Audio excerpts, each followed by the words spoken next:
नमस्कार मित्रांनो, भारतीय स्टेट बँकमध्ये एकूण जवळपास 14,000 पदाची जाहिरात आलेली आहे। त्याबद्दल आपण आज संपूर्ण माहिती बघणार आहोत। अप्लाय कसं करायचं आहे, फीज किती आहे, जागा किती आहेत, महाराष्ट्रासाठी किती जागा आहेत, परीक्षा कशी असणार आहे, परीक्षा कुठल्या भाषेत असणार आहे, त्यानंतर परीक्षा किती असणार आहेत, तुम्हाला परीक्षेमध्ये क्वेश्चन्स कुठले कुठले येणार आहेत आणि अप्लाय कसं करायचं आहे याबद्दल आपण संपूर्ण माहिती घेणार आहोत।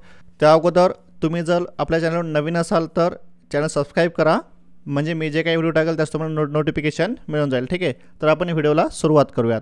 तुम्हाला स्क्रीनवर जाहिरात दिसत असेल, ही SBIची ऑफिशियल जाहिरात आहे। ह्याची लिंक मी डिस्क्रिप्शनमध्ये दिलेली आहे, तुम्ही तिथनं ती डाउनलोड करू शकता किंवा आपलं जे व्हॉट्सअपचं चॅनल आहे मराठी जॉब कॉर्नर, तुम्ही तिथनं पण recruitment of junior associate customer support and sales, तर ठीक आहे, ज्युनियर असोसिएटची जी आहे ती ही वेकेन्सी आहे क्लर्कसाठी।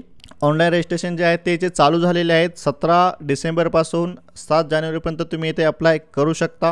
आणि मित्रांनो, याच्या 2 एक्झाम होणार आहेत, प्री आणि मेन्स। याची प्री जी आहे ती फेब्रुवारीमध्ये होणार आहे आणि मेन्स जे आहे ती मार्च आणि एप्रिलमध्ये होणार आहे। तर जवळपास 3 ते 4 महिन्यामध्ये ह्या भरतीची संपूर्ण प्रक्रिया पार।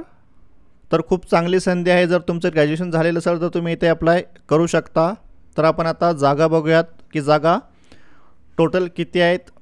तर बघा, टोटल 13,735 जागा आहेत, पण आपण फक्त जे महाराष्ट्रासाठी जे जागा आहेत ते जागा आपण बघणार आहोत। तर बघा, इथे त्यांनी महाराष्ट्रासाठी जागा दिलेल्या आहेत।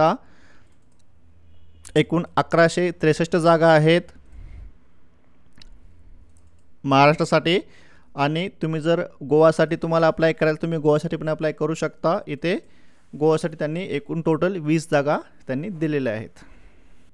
तर बघा, एलिजिबिलिटी क्रायटेरिया त्यांनी दिलेला आहे। एज लिमिट, इथे एज लिमिट त्यांनी दिलेलं आहे 1/4/2024 नुसार तुमचं एज जे आहे ते 20 वर्षापेक्षा जास्त नसायला पाहिजे आणि तुमचं एज आहे ते 20 वर्षापेक्षा कमी नसायला पाहिजे आणि 28 वर्षापेक्षा जास्त नसायला पाहिजे। जर तुमच्याकडे कास्ट वगैरे असेल, तुम्ही रिझर्व कॅटेगरीमध्ये येत असाल तर तुम्हाला इथे एज रिलॅक्सेशन दिलेलं आहे।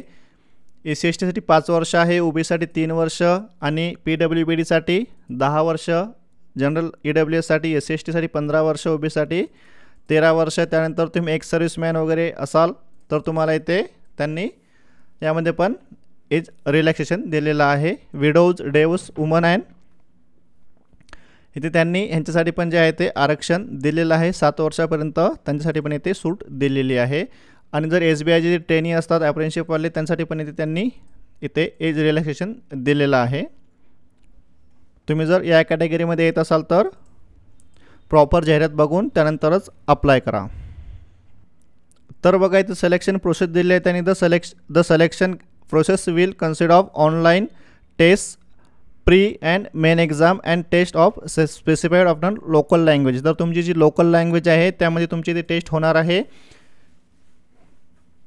बघा, त्यांनी इथे प्रत्येक राज्यासाठी जे त्यांनी कुठली भाषामध्ये टेस्ट होणं त्यांनी दिलेलं आहे। तर बघा, इथे महाराष्ट्र 20 नंबरला त्यांनी महाराष्ट्र दिलेला आहे। इंग्लिश आणि हिंदी ह्या 2 डिफॉल्ट आहेत। तुम्ही इंग्लिश आणि हिंदी व्यतिरिक्त मराठीमध्ये सुद्धा तुम्ही इथे एक्झाम देऊ शकता। त्यानंतर बघा, इथे त्यांनी प्रीचं फेज 1 आहे प्रीचं, तर त्यांनी इथे दिलेलं आहे 100 मार्काचं जे आहे ते प्री एक्झाम होणार आहे ऑनलाईन। 1 घंट्याची टोटल एक्झाम होणार आहे। त्यामध्ये त्यांनी इथे तुम्हाला 3 आहेत ते त्यांनी दिलेले आहेत, इंग्लिश लँग्वेज, न्यूमरिकल ॲबिलिटी आणि रिजनिंग ॲबिलिटी, असे टोटल 3 तुम्हाला त्यांनी सेक्शन दिलेले आहेत। तर इंग्लिश जे आहे ते 30 मार्कासाठी आहेत, 30 क्वेश्चन आहेत, 20 तुमच्या याला जे आहेत ते मिनटात दिलेले आहेत। त्यानंतर न्यूमरिकल ॲबिलिटी 35 मार्कासाठी आहे आणि 35 क्वेश्चन आहेत। रिजनिंग आहे 35 मार्कासाठी 35 क्वेश्चन, असं एकूण टोटल 1 घंट्याचं आहे 100 मार्क। ठीक आहे, आणि इथं त्यांचे तुमचं जे मार्क्स जे आहे ते असाईन ते आहे ते 1/4 आहे। तर सरळ सेवेसारखी जी आहे ती भरती इथे नसणार आहे, तुम्हाला इथे नेगेटिव्ह मार्किंग त्यांनी इथे दिलेली आहे। त्यानंतर मेन एक्झामिनेशनचं स्ट्रक्चर त्यांनी दिलेलं आहे। बघा, टोटल 190 क्वेश्चन आहेत आणि याचे मार्क त्यांनी टोटल 200 दिलेले आहेत। तर इथे जनरल अवेअरनेस, जनरल इंग्लिश, त्यानंतर quantitative aptitude, reasoning ability and computer aptitude असं टोटल जे आहे ते 190 क्वेश्चन्स आहेत आणि इथे 200 मार्क आहेत आणि 2 घंटे आणि 40 मिनिटाची ही जी आहे ती तुमची मेन एक्झाम इथे होणार आहे. त्यानंतर पे स्केल बघा, त्यांनी तुमचा पे स्केल दिलेला आहे 24,000 पासून तर 64,000 तुमचा पे स्केल असणार आहे आणि तुमचा स्टार्टिंगचा जो बेसिक जो आहे तो पे स्केल असणार आहे ते 26,730 जे आहे ते तुमचा पे स्केल असणार आहे प्लस 2 ॲडव्हान्स इन्क्रीमेंट्स ॲडमिसेबल टू ग्रॅज्युएट्स. ठीक आहे, तर हा तुमचा पे स्केल असणार आहे. तर बघा इथे त्यांनी ऑनलाईन ॲप्लिकेशनची फीज दिलेली आहे. SC ST आणि PWDसाठी इथे त्यांनी कुठल्याही प्रकारची फीज नाही आहे आणि जनरल OBC आणि EWSसाठी 750 रुपये इथे तुम्हाला ऑनलाईन इथे चलन पे करायचं आहे. हाऊ टू अप्लाय बघा, त्यांनी इथे हाऊ टू अप्लाय दिलेला आहे. IBPS मार्फत एक्झाम होणार आहे तर IBPS मार्फत तुम्हाला इथे अप्लाय करायचं. IBPSचं पोर्टल ह्याची पण लिंक मी तुम्हाला इथे दिलेली आहे. तुम्ही डायरेक्ट या लिंकवर क्लिक करून तुम्ही इथे येऊ शकता. तर ह्याने काही गायडन्स दिले आहेत ऑनलाईन ॲप्लिकेशन करताना ऑनलाईन ॲप्लिकेशन फिल करताना तुमचं प्रॉपर फोटोग्राफ, सिग्नेचर, तुमचा लेफ्ट हँड थंब इम्प्रेशन वगैरे प्रॉपर जे आहे ते तुम्हाला इथे अपलोड करायचं आहे.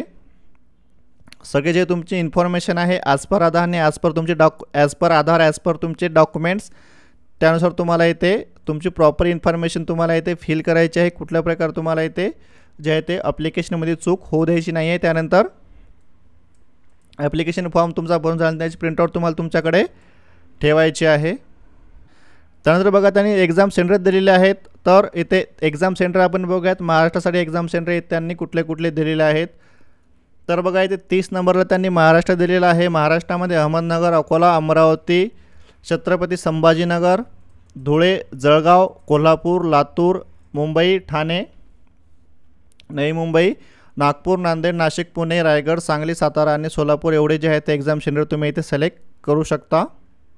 एवढ्यापैकी तुम्ही कुठल्या एक्झाम सेंटरला इथे जे आहे ते सिलेक्ट तुम्ही. तर मित्रांनो, ही होती संपूर्ण माहिती या जाहिरातीची. जर तुम्हाला यामध्ये काही कन्फ्युजन असेल किंवा तुमचा काही प्रश्न असेल तर तुम्ही व्हिडिओच्या कमेंट बॉक्समध्ये तुम्ही मला विचारू शकता. तुम्हाला तिथे उत्तर मिळून जाईल. आजच्या व्हिडिओमध्ये एवढंच. चॅनलला सबस्क्राईब करायला विसरू नका आणि लाईक करायला सुद्धा विसरू नका. धन्यवाद.